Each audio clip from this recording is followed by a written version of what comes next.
Góðan dag og velkomin í hádegisfyrirlestur hér í sal Þjóðminjasafns Íslands.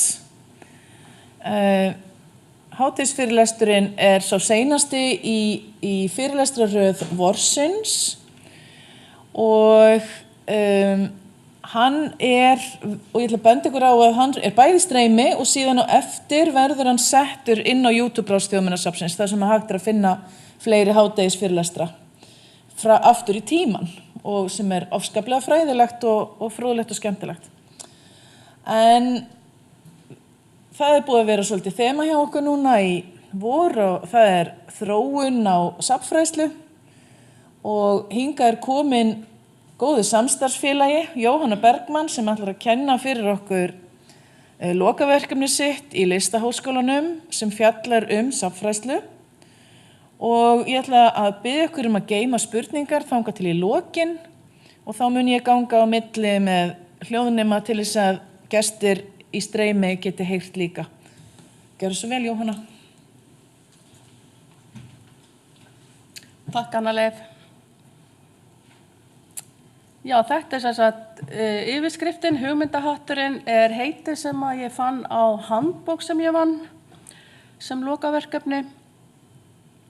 Og þetta handbók fyrir grunnskólakennara. Mér langar svona aðeins að færa grunnskólakennarum verkfæri í hönd til að nálgast okkur í söfnunum.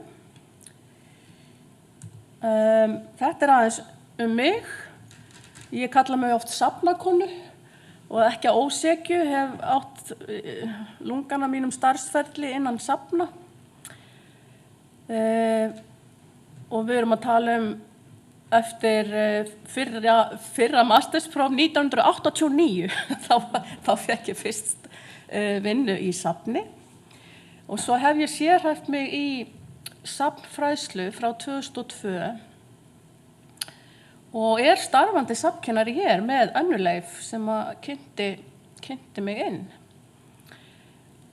Ég sem sagt að ljúka meistaranámi í kennslufræðum og hef tekið það á 3 árum og hóf námið 2019 sem sama ár og þessi braut opnaðist þar. En þetta þá braut í kennslufræðum innan Listaháskólans og hún opin nefnilega öllum sem að hafa grunnpróf úr háskóla og ekki sem sagt krafist listmenntunar á þessa braut, en hún engu að síður hentar mjög vel fyrir safnkennara, fyrir mig, og ég stökk á þetta tækifæri vegna þess að í náminu lögð áhersla á að nýta aðferðir lista í kennslu.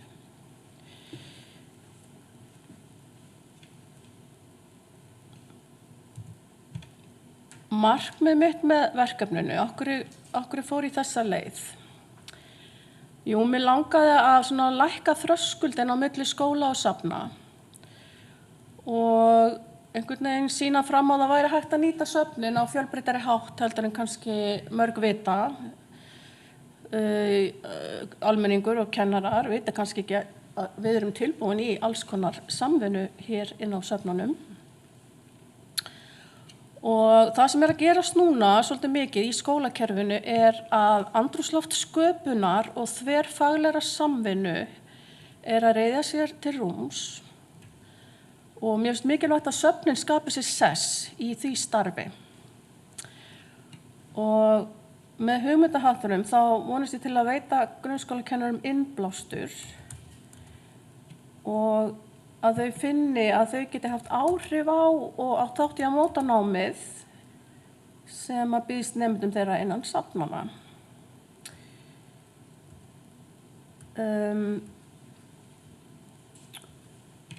Hingað til höfum við í safnfræðslu störfum gjarnan skilgreint skólaheimsóknir að mestu einhliða og boðið kennurum að koma með nemendur í fyrirfram skilgreint prógram. En mér langar með þessu að valdefla kennara og sýna þeim fram á að við erum tilbúin í samtal hvers konar nálgun og hvaða þemu henta þeim. fyrir sín markmið með nemendum. Og þannig verður heimsóknin líka markvissari og svona auðveldara fyrir kennaran að tengja hana inn í skólastarfið á undan og eftir safnheimsókn. Og það eru nokkur mjög skýr dæmi þetta í handbókinni. Og handbókin, hún á líka að sýna kennurum fram á fræðslugildið sem samstarfið söfn felur í sér. Og með því að nýta söfnin þá mæta þau hæfni viðmiða kröfum aðalnámskrár. Grunnþættir menntunar eru tilgreindir í aðalnámskrá og þeir eiga allir mjög vel við í safnvinnu með nemendum. Og með þessu þá langar mig líka til þess að kennarar líti á söfn sem sinn vettvang. Mér langar svona að kennurum finnst þau eiga svolítið í söfnunum og svona gerir söfnu svolítið að sínu. Ég nefndi þarna grunnþætti menntunar. Þeir eru 6 minnir mig og sköpun einn þessara þátta. Og ég fekk þessa mynd lánaða úr sérriti Menntamálastofnunar og Menntamálaráðuneytisins úr ritröð grunnþætti menntunar. Og þetta ansi sniðug mynd af því að þarna sköpun túlkuð með þessum spíral. Og hún svona, ég hrifin af þessari mynd. Hún sýnir hvernig sköpun kveikir. Hún kveikir á öllum þessum þáttum sem koma þarna fyrir í myndinni og virkjar nemendur frá öllum þessum sjónarhornum í að fást við viðfangsefnið. Þannig að sköpun náttúrulega óhjákvæmilega virkjar nemandann og það það sem ég finnst svo eftirsóknarvert að ná fram í safnheimsóknum. Og hvað gerði ég? Ég sem sagt safnaði efni frá söfnum. Ég safnakona og mér hægur leikur að nálgast söfnin og þau eru núna 47 sem að hafa öðlast viðurkenningu safnaráðs en svo eru 3 höfuðsöfn hvert á sínu sviði og ég sendi þeim líka beiðni efni í handbókina þannig að þetta urðu 50 söfn. Höfuðsöfnin 3 þau eru yfir 3 tegundum safna, það eru menningarminjasöfnin, það eru listasöfnin og það eru náttúruminjasöfnin. Og ég fékk efni og sendi beiðni til safna af öllum þessum gerðum út allt land. Og ég bað frásagnir eitthvað sem hefur verið gert og hefur heppnast vel. En ég hafði líka opið að það mætti senda inn svona hugmyndir eða verkefni í þróun.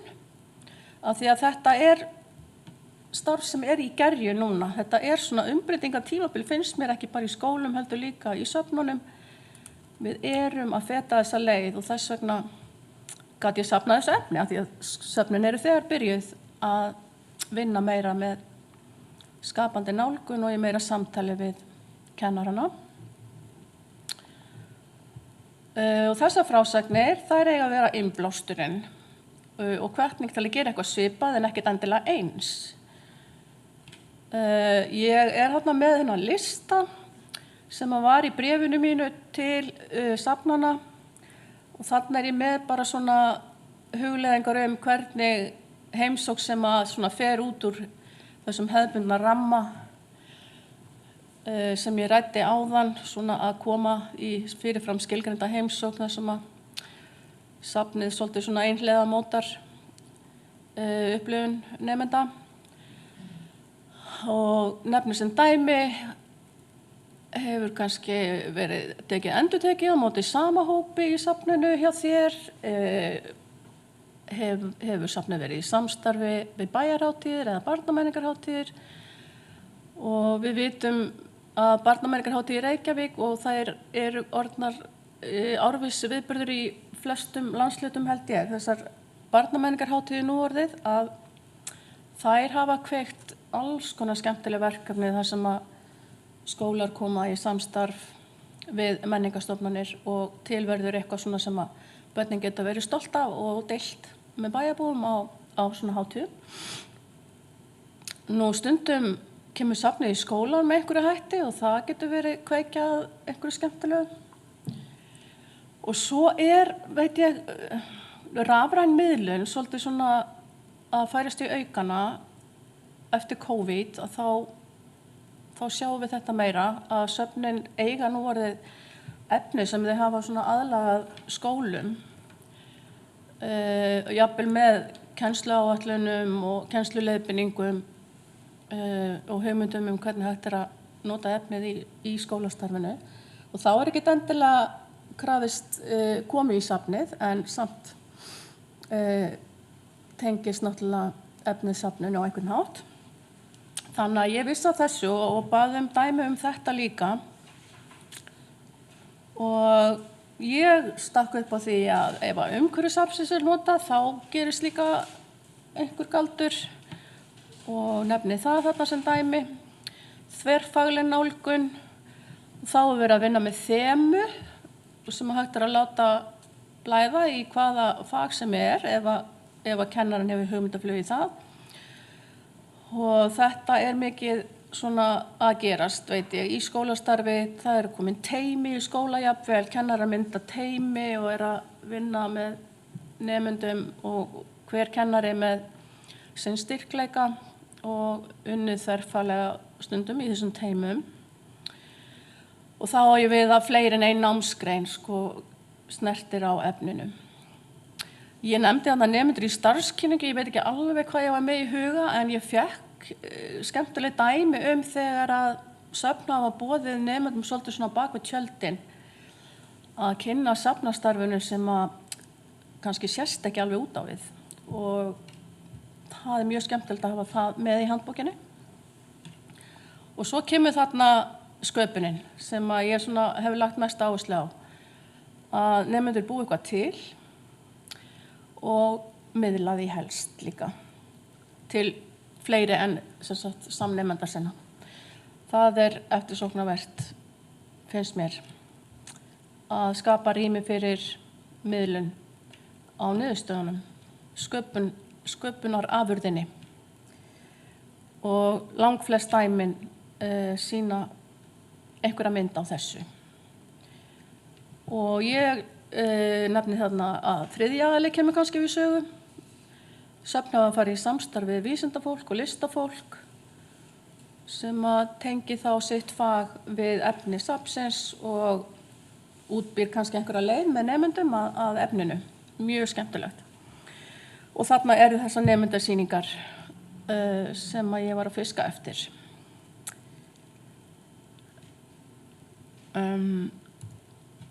Árangurinn, já, hann var bara vel ásættanlegur, það fullt að gerast. Ég fékk sendar inn í gegnum þessi Google eyðublöð, þetta svona spurningalisti einfallega sem ég baði meiri fylltur út. Ég fékk 34 frásagnir sendar frá 21 safni.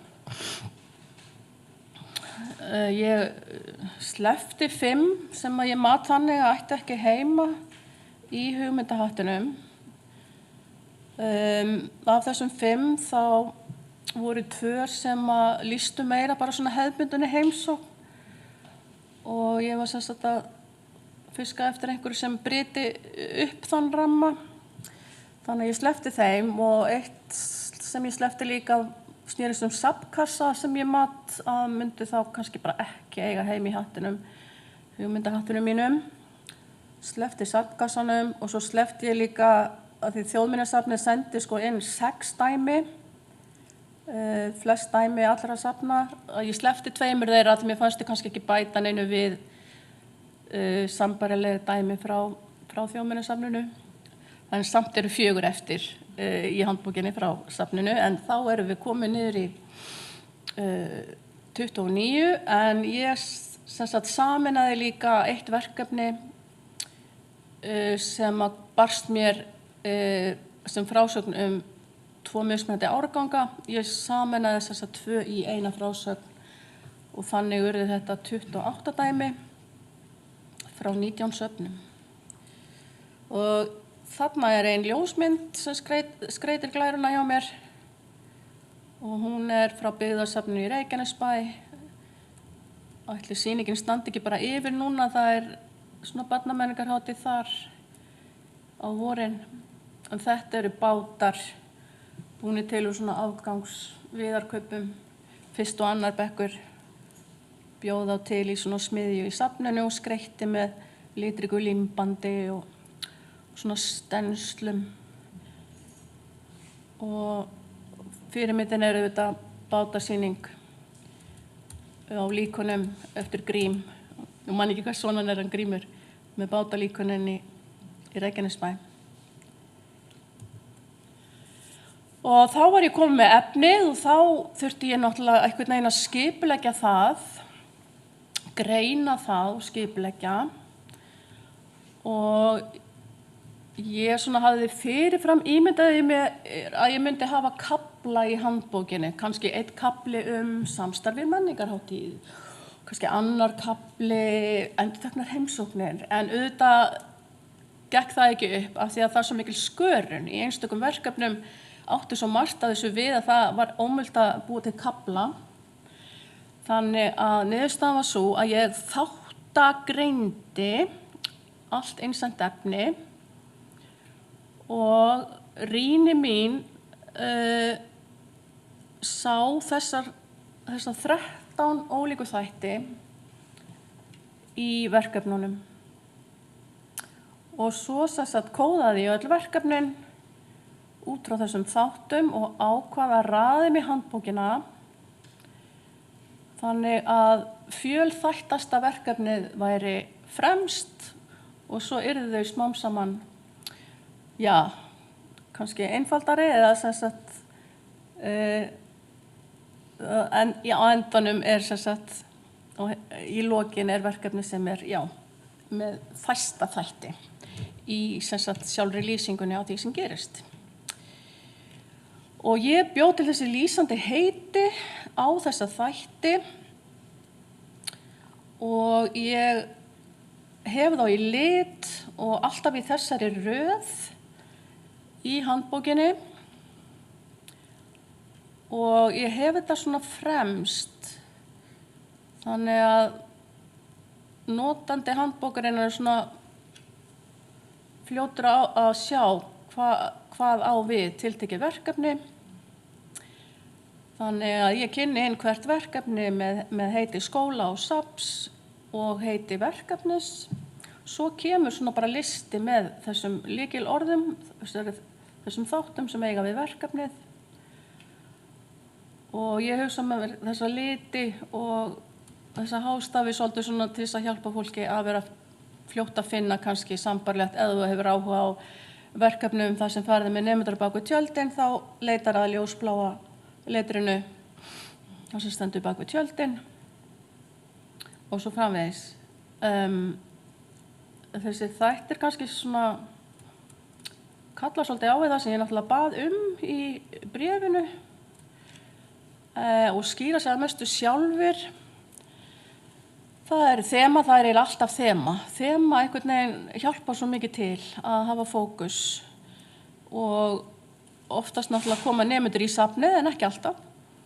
Og endurteknar heimsóknir er ég með og það er farið á bak við tjöldin, safnið kemur í skólan, umhverfið er notað, þarna er þessi stafræna miðlun sem ég ræddi aðeins áðan og sköpun, leikir.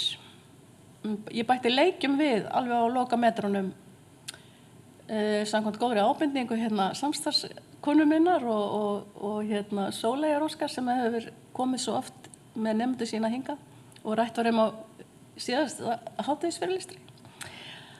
Að það var skemmtilegt að bæta því inn af því að það gerir heimsókn svo lifandi. Og náttúrulega sýning, menningarhátíð er þarna og svo kannski aukavinkill. Ég ákvað að hafa svona aukavinkill sem eitt þáttinn af því að stundum er eitthvað svona eitthvað auka, eitthvað svona óvænt, eitthvað sem að gefur verkefninu einhverja nýja vít en er kannski ekkert alltaf það sama, þannig að ég bara ákvað að innleiða aukavinkil sem eitt þáttinn Og sem dæmi þá eitt verkefnið með tímahylki og þá var afurðunum komið fyrir í einhvers konar sérsmíðuðu tímahylki sem að verður geymt í 50 ár og opnað svo með viðhöfn. Vonandi að viðstöddum sem flestum þeim sem að eiga efnið í tímahylkinu. Og svo hafði ég líka aukavinkil ef að verkefni hafði fengið styrk eða verðlaun eða eitthvað slíkt. Þriðji aðili það þá þessi þáttur sem að innifelur eitthvað kannski utanaðkomandi listamann eða vísindafólk. En ef það er menningarhátíð þá notaði ég náttúrulega menningarhátíð. Og svo ég kalla þetta frásagnir af því þetta bara svona eins og lýsing á því sem var gert. Þannig að og eftir þáttagreiningunni kemur í handbókinni svona þessi frásögn. Það þessi yfirskrift, þáttagreiningin og svo textir hreinlega. Og þá ég með ýmis svona ítarefni sem ég bað eins og hvaða námsgreinar eiga við, hvaða áragangur þetta, hvað tók þetta langan tíma, hvert var námsferlið, hvað var gert sem sagt og hver gerði hvað kom frumkvæðið að verkefninu. Ég bað hvort verkefnið ætti sér fyrirmynd en það þurfti ekki, ég einhvern veginn notaði það ekki, það fékk ekki sess í handbókinni. Þetta voða frumlegt allt saman. Ég bað svona hugleiðingar eða umsagnir gildi verkefnisins fyrir fræðslustarf safnsins og tengsl safnsins við samfélagið. Og mér finnst þessar umsagnir lyfta handbókinni mjög mikið. Af því að þar fær maður svona innsýn í hvað þetta gerir, hvað svona gefandi við þetta. Og ég fekk í einhverjum tilfellum umsagnir kennara og ég fekk eina umsögn frá nemanda sem var alveg sérstaklega skemmtilegt að hafa með í þessu líka. Síðan var svona skilahólf í þessu Google eyðublaði þar sem maður mátti senda svona viðhengi. Ég bað ljósmyndir og fékk ljósmyndir. Ég mjög þakklátt fyrir það. Það náttúrulega lyfta handbókinni mjög mikið, ljósmyndirnar.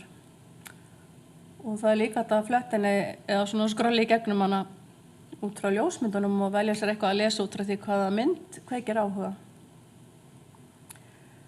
Og ég bað vefslóðir og stundum þetta að glöggva sig á verkefninu með því að skoða vefsíður það. En þessi ljósmynd sem á þessari glæru fékk ég frá Listasafni Íslands og hún sýnir svona samskapað verk. Þetta eru skilaboð frá nemendum letruð með stjörnumerkja stafrófi og tengist sýningunni Halló Geimur og var á barnamenningarhátíð á sínum tíma. Það sem ég langar að gera núna að skrolla þessi í gegnum handbókina. Þannig að ég ætla aðeins að fara út úr þessu.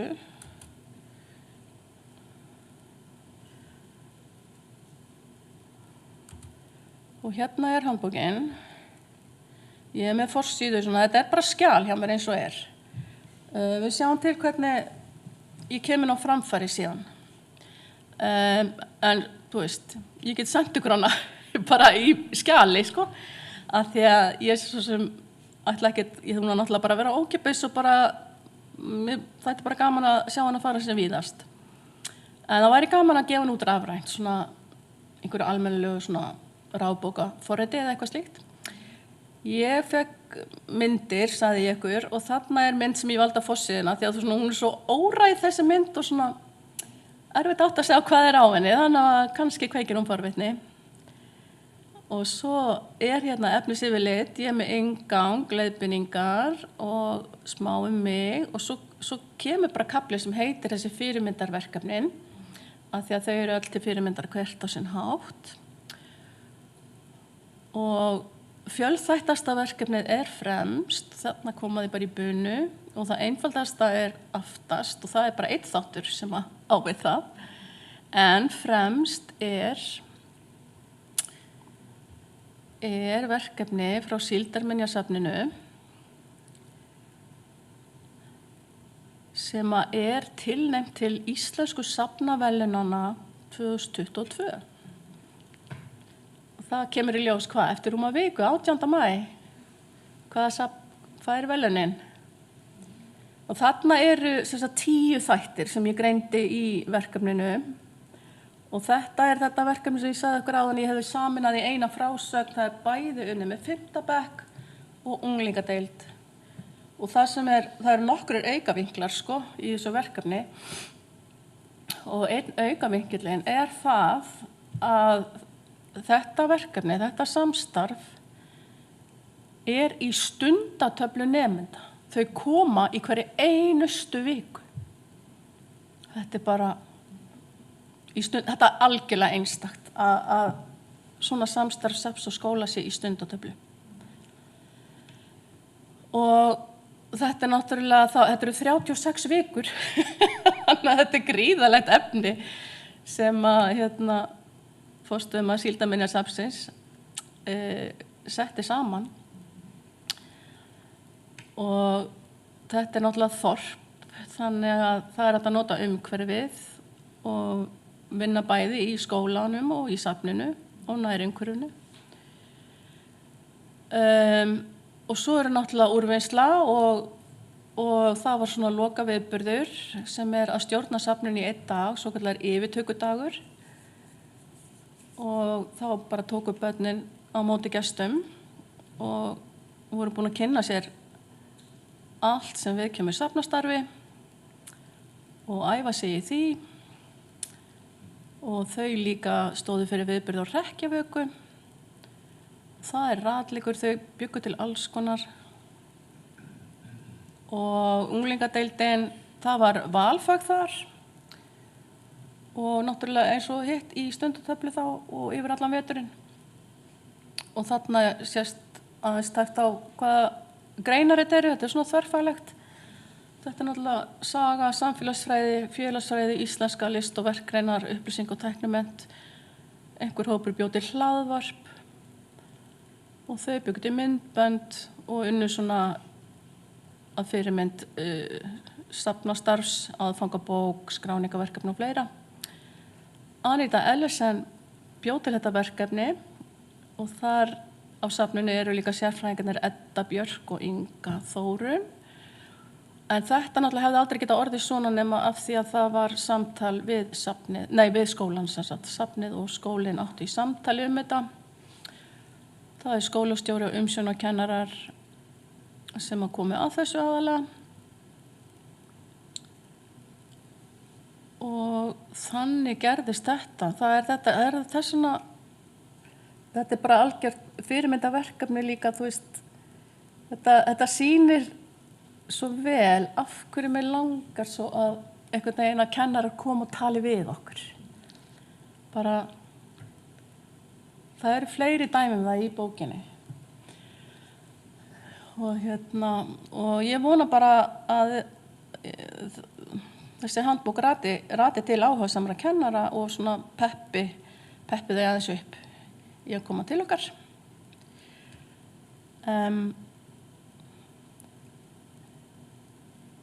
Þetta verkefni hlaut líka styrk. Þannig að það enn einn aukavinkillinn. Og ég held að sé ekkert leyndarmál, ég tilnefndi verkefni til safnaverðlaunanna. Og ég veit ekki hvort það gerði það fleiri, en allavega ég tilnefndi það og var alveg rosalega ánægð að sjá að það var sem sagt útnefnt. Eða hvort að ég útnefndi og svo það tilnefnt, ég kann ekki alveg á munin á þessum orðum. Hérna gamalt verkefni, ég held að þetta sé elsta verkefnið í bókinni frá 2012. Byggðasafn Árnesinga, Linda Ásdísadóttir stjórnaði þessu. Og þá það svona þemavika skólans sem svona endurtekin viðburður. En þetta virðist bara hafa farið fram í þetta eina sinn, en var samt mjög vel heppnað og mikil ánægja með þetta. Að þá stofnuðu þess að nemendur safn og bjuggu til sýningu og allt sem tilheyrir og á svona uppskjöruhátíð þemavikunar að þá gátu gestir komið og borga sen á safnið.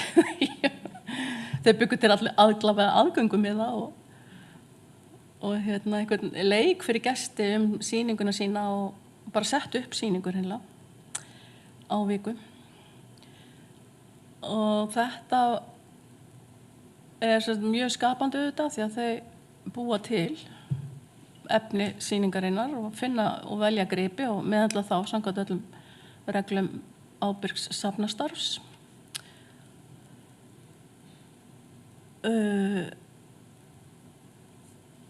Frumkvæði kom frá foreldrafélagi skólans. Þetta var gríðarlega mikil vinna, sagði Linda. En hún stolt af þessu og má vera það.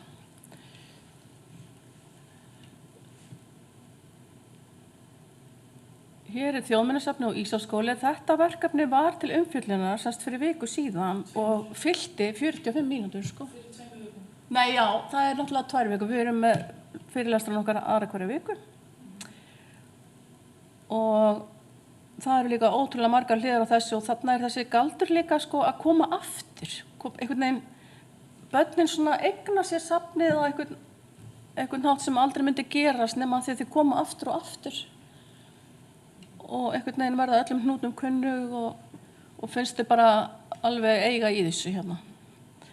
Og það ekki búið, sko, framundan uppskeruhátíð í Hljómskálagarðinum og það búin að vera sýning á barnamenningarhátíð og það verður ætlaði að henda upp nýrri sýningu fyrir foreldra í lokin. Með bara rúllandi myndir fyrir þau? Já, þau verður með myndasýningu. Grillhátíð og ég veit ekki hvað og hvað. Sóley Ósk sem sagt hér og Anna Leif þær áttu í þessu samtali af frumkvæði Sóleyjar Óskar og Sóley Ósk síðan vinnu með safnheimsóknir ekki bara í Þjóðminjasafni, hún hefur farið á mörg söfn af því að hún fer sko vikulega. Þetta eiginlega í stundatöflu en ekki gagnvart einu safni, heldur mörgum og gagnvart bara umhverfinu, görðum, þetta eru svona opinbera byggingar, alls konar staðir sem Sóley Ósk heimsækir og Sóley Ósk benti mér á að ég þyrfti eiginlega að hafa leik líka í þemagreiningunni minni. Það mjög mikill leikur í þessu með nemendum og ofboðslega mikill þverfagleiki af því að þemað í mánuð og það einhvern veginn poppar upp í öllu starfi í skólanum á nýjan hátt og nemendur einhvern veginn svo mikið með á nótunum og þau eru svo einhvern veginn vakandi af því hvað þemað svona gegnum gangandi og þau eru svo virk og hér eru umsagnir Anna Leif og Sóley Ósk báðar, alveg ég mæli sérstaklega með að lesa svona þessar umsagnir og þarna eru myndir, þarna eru þau að vinna með ljósvarp og eru að mæta á safnið í sólskini snemma morguns og svo ein mynd hérna innan úr sýningunni. Hérna enn eitt dæmi eitthvað sem gerist af því að það samtal á milli kennara og safns. Og kennarinn hafði frumkvæði að samstarfinu.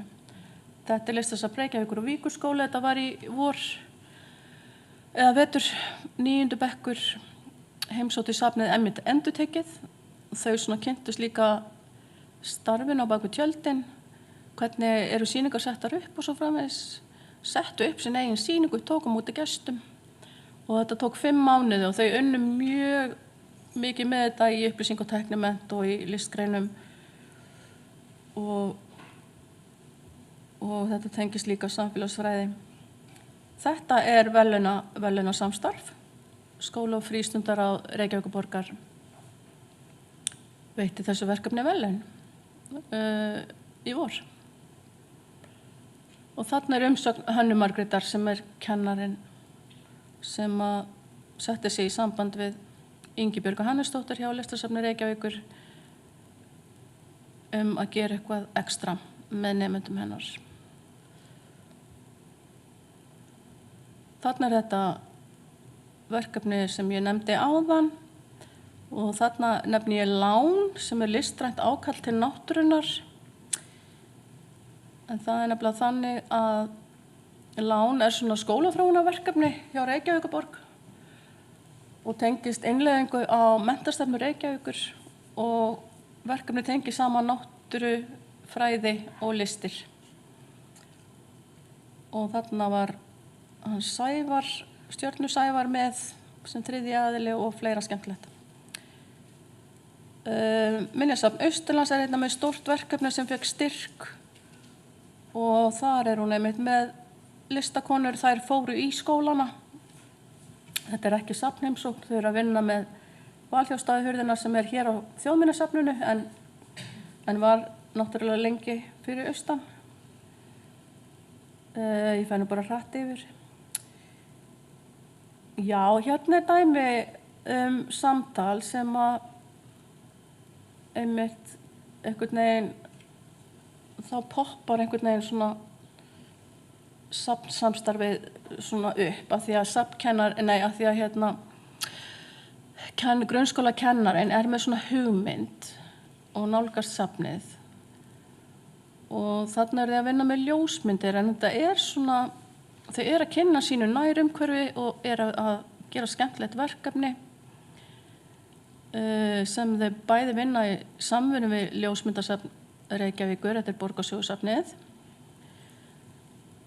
og svona að bera saman ljósmyndir úr safninu og sína eigin mynd. Þau þurftu þá að finna nákvæmt sjónarhorn, taka aftur mynd á sama stað.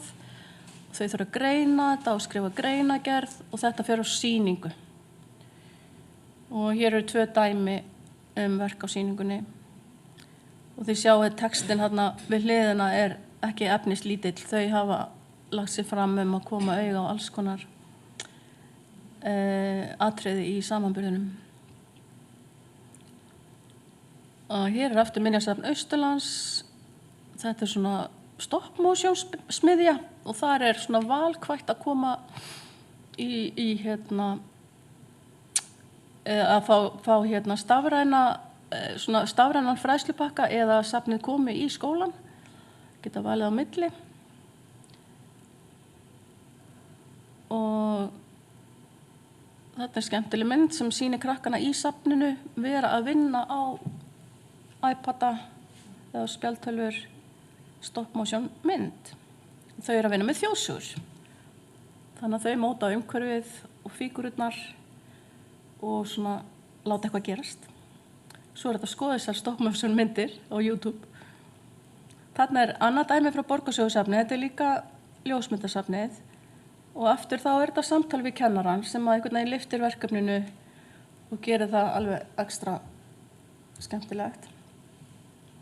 Þarna þetta litli krakkar, þetta 5 ára börn og þau vinna með nærumhverfið sitt líka. Sérst koma í ljósmyndasafnið, kynnast í hvernig sýning búin til, ljósmyndasýning og svo taka þau myndir og þær eru unnar og settar upp á sýningu hjá Borgarsögusafni. Það þarna hátíð, barnamenningarhátíð tengist þessu þannig að þetta tikkar í mörg box. Og þarna þemað lifandi í svona 2,5 mánuði cirka. Þarna vitna ég Hlín sem situr hér og og það akkurat svona umsagnir sem einhvern veginn þetta svo mikið eitthvað ekstra að hafa þetta í handbókinu finnst mér. Þarna verkefni sem var núna á barnamenningarhátíð og svona hálf svona rafrænt má segja líka því að þau sendu bara einfaldlega boð með svona þáttöku leiðbeiningum í skóla, náttúruminjasafnið og báðu vatnsdropa og að unnið væri með vatnið í skólanum og fengu fullt af dropum og settu upp á risasýningu núna á barnamenningarhátíð. Þannig að þið sjáu þarna vatnsdropa í litum úkraínska fánans. Þarna náttúrufræðistofa Kópavogs. Samstarf á milli menningarstofnana svolítið mikið í Kópavogi og þarna bókasafnið og náttúrufræðistofan saman að taka á móti hópi og það tengist ljóðum og það tengist fuglum í náttúru Íslands og tengist líka hátíðum í Kópavogi. Og þarna tilvitnun í Ríkey Hlín sem að stjórnaði verkefninu fyrir hönd Náttúrufræðistofu. Hér verkefni sem hefur verið lengi í gangi á Akureyri, þar sem að nemendur í grunnskólum búa til sína eigin listaverk undir stjórn listafólks sem að líka síðan á sýningu í safninu. Það tvinnað saman í safninu sýningu með verkum sem börnin hafa búið til undir stjórn listafólksins sem að sýna sín eigin verk líka. Þetta einhvern veginn svona svolítið áhugaverður vinkill að ekki hafa börnin sér, heldur þau eru jafngild og svolítið bara komin mikil og góð reynsla á þetta verkefni þarna í listasafninu á Akureyri. Og þarna myndið mitt, þarna heitir hún Sigga, ég man ekki alveg, þessi teiknari. Já. Þarna Hvalaskóli á Húsavík og það svona hálfpartinn í stundaskrá, nema það bara kannski eitt skipti við veturinn, en alveg svona fast prógram hjá öðrum og 5. bekk, líka leikskóla og líka framhaldsskóla. En ég einskorðaði mig bara við grunnskóla í þessari samantekt. Og þarna fara þau meira að segja í hvalaskoðun og það svona verið að rýna út í flóan og svona umhverfið og safnið verður svona einni heild og það svona eitthvað unnið úr þessu og skapandi hátt í skólanum. Þarna gamalt verkefni frá okkur á Þjóðminjasafninu, forverar okkar önnulegar í starfi, stýrðu þessu í samstarfi við list eða svona mynd- og textilmentakennara í Ingunnarskóla. Og þá komu þau nefnilega í skólan og bara lærðu ákveðið tímabil sem tengist Ingunni sem skólinn nefndur eftir. Og þarna aukavinkill, það að Katrín Jakobsdóttir, þáverandi mennta- og menningarmálaráðherra, opnaði sýninguna. Það svona gefur þessu ákveðin vinkil. Þarna svona stafrænt verkefni, mjög metnaðarfullt og flott frá Listasafni Einars Jónssonar sem fekk styrk og mjög svona tæknilegt og hún kallar þetta stafræna tvíbura, Almadís safnstjóri. Þá einhvern veginn ganga stytturnar í endurnýjun lífdaga í þessum stafræna heimi sem að hún útskýrir meira, hún útbjóð kennsluefni sem kennara geta nýtt sér í tengslu við þetta, þarna vefsíðan.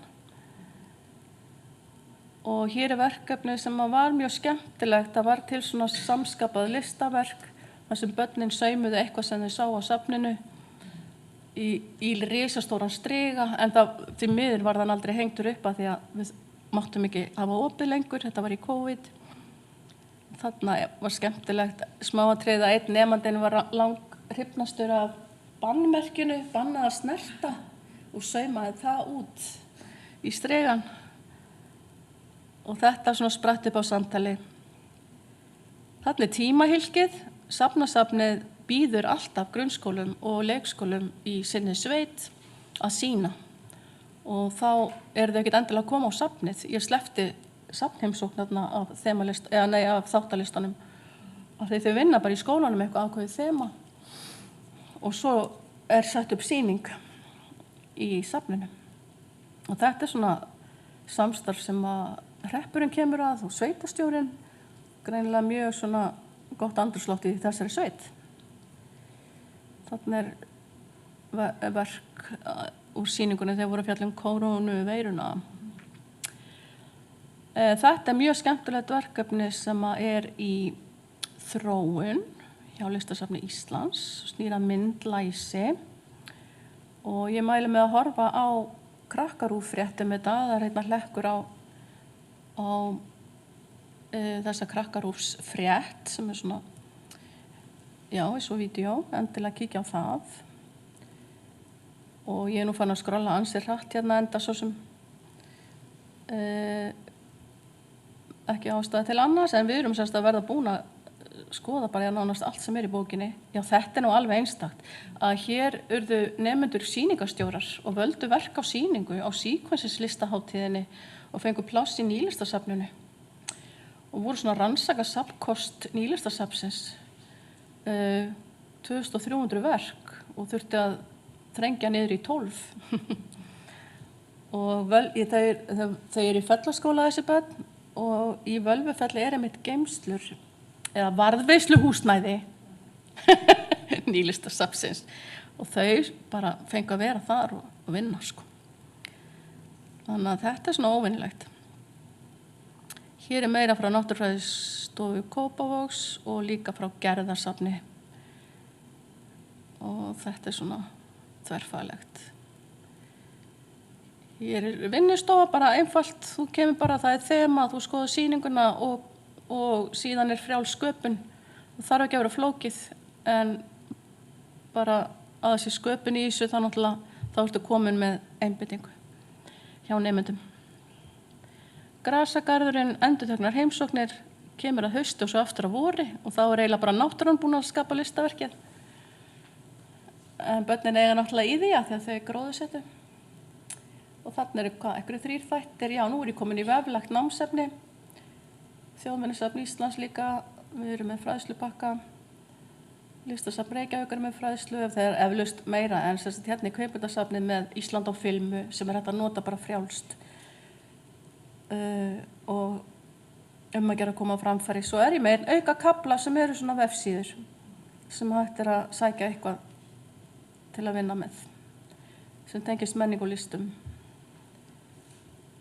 Þá erum við eiginlega búið með tíman. Ég er ekki með mikið handtökur í viðbót hérna á glærum, kannski bara eina glæru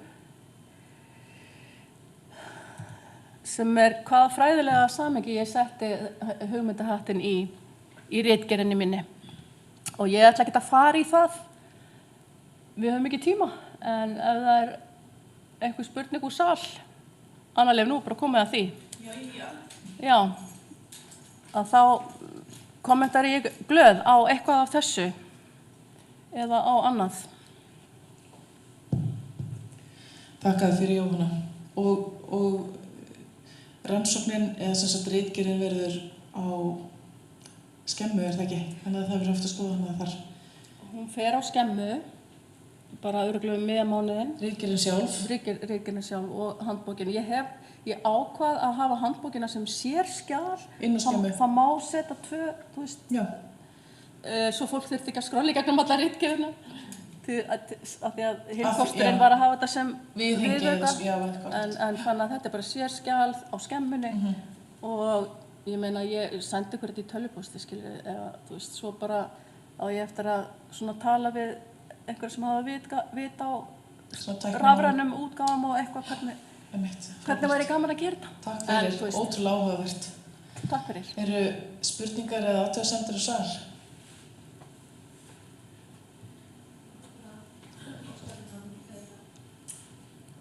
Verkefni, flott hjá þér. Svo langar mér bara að vita svona hversu mikið af þessum verkefnum eru tengdar beint safninu og verkefnum safnsins og sýningu sem er í gangi og svona.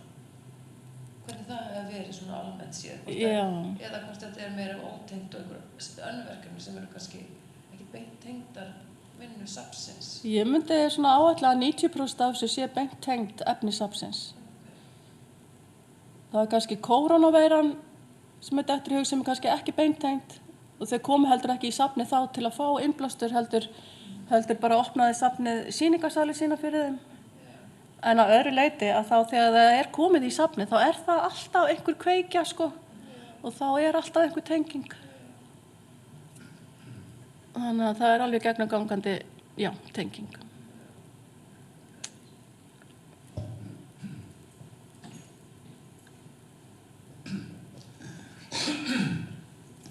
Takk Jóhanna fyrir þetta, kemur skemmtilega á óvart.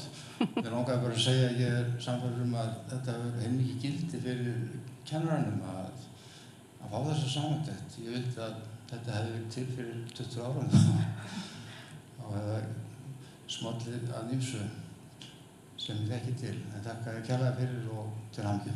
Takk.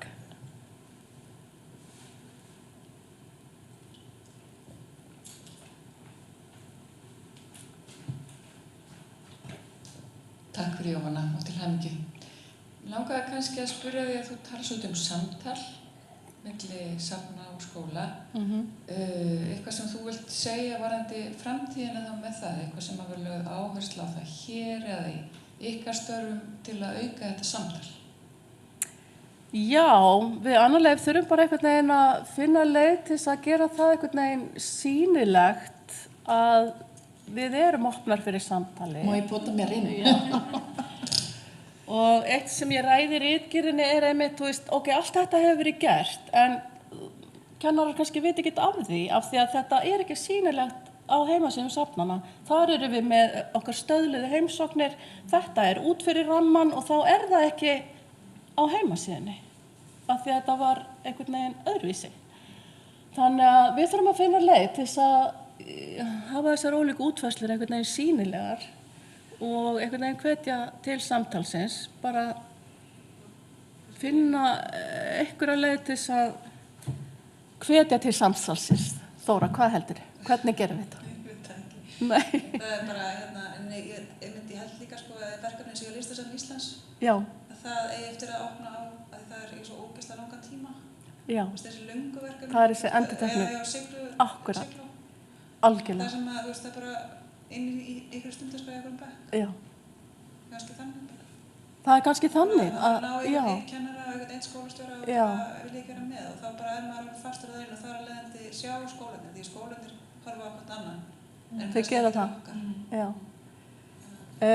Anna Leif, erum við ekki að fara... Ég eina viðbútt við þetta, af því að verkefniðina Sóleyjar sem var kynnt fyrir 2 vikum og af því að hún starfandi grunnskólakennari, að þá erum við komnar með slott í menntasmiðjum kennara fyrir Reykjavíkurborg 10. ágúst fyrir hádegi og munum kynna þessi verkefni og við erum með 3 klukktíma frá 9 til 12 ef ég skil þetta rétt og þá munum við sjálfsögðu fá þig Jóhanna líka til þess að kynna þitt og þannig að einhvern veginn þurfum að fylla upp í 3 klukkutíma en þannig að þá verðum við með námskeið fyrir kennara áhugasama og ég held að það sé líka ein leið. Við erum að teygja okkur í þá átt og ég fyrrverandi starfsmaður grunnskóla þannig að ég veit líka svolítið hvernig grunnskóli virkar og þannig að þetta bara samtal.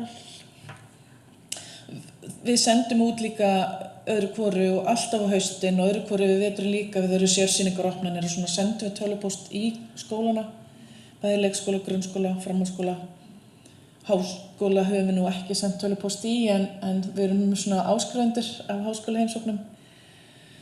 En við erum alltaf að hvetja fólk til þess að taka líka af skarið með eigin hugmyndir og til dæmis bara í morgun var Andrea samstarfskona okkar hérna að taka á móti kennara úr framhaldsskóla hér á Reykjavíkursvæðinu sem að því að við safnkennararnir voru svo uppteknar á morgun þegar hún getur komið með hópinn sinn að þá kom hún sérstaklega í safnið daginn áður til þess að kynna sér efnið sem hún ætlar síðan að kenna krökkunum og tengja við sitt þema og það líka ein leið til samstarfs. Þetta valdefling. Þetta valdefling og þetta það að kenna kennurum að vera sjálfbærir inn á safninu og við erum með sterka kennara sem gera þetta reglulega yfir vetratíman. Mér finnst þetta líka vera vannýtt auðlind. Ég held að við getum alveg þess vegna verið með námskeið hér ekki bara á menntasmiðjum kennara sem einhvers staðar í grunnskóla út í bæ, heldur getum við líka verið með safna boðið upp á svona námskeið á haustin í hverju safni fyrir sig og við safnkennararnir eru nú í sterku samtali og þannig að við gætum líka verið saman með þannig námskeið og farið jafnvel hringekju milli ára og milli safna. Þú veist, það alls konar leiðir. Það ekki?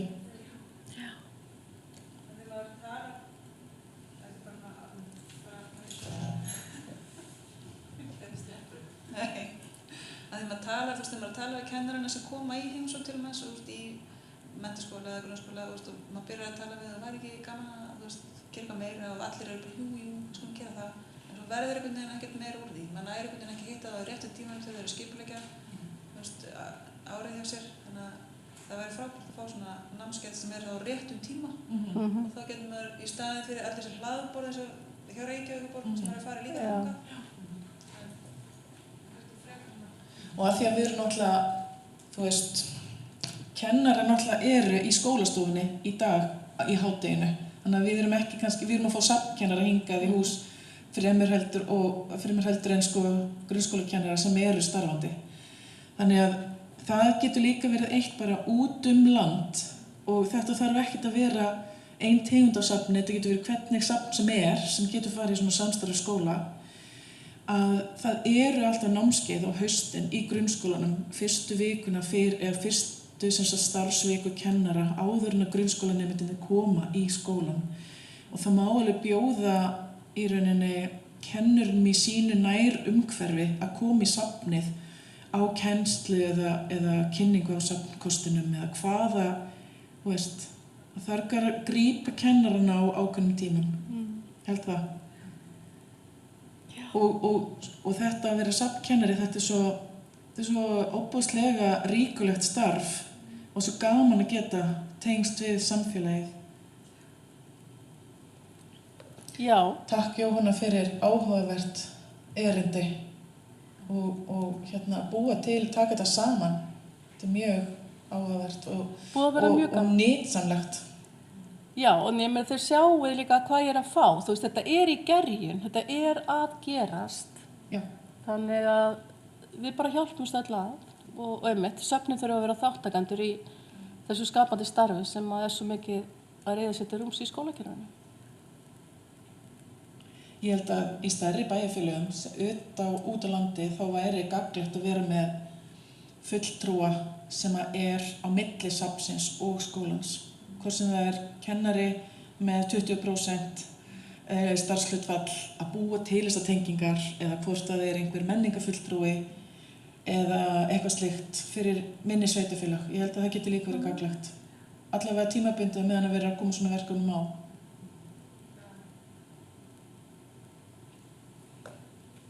Já, takk fyrir. Takk fyrir komuna.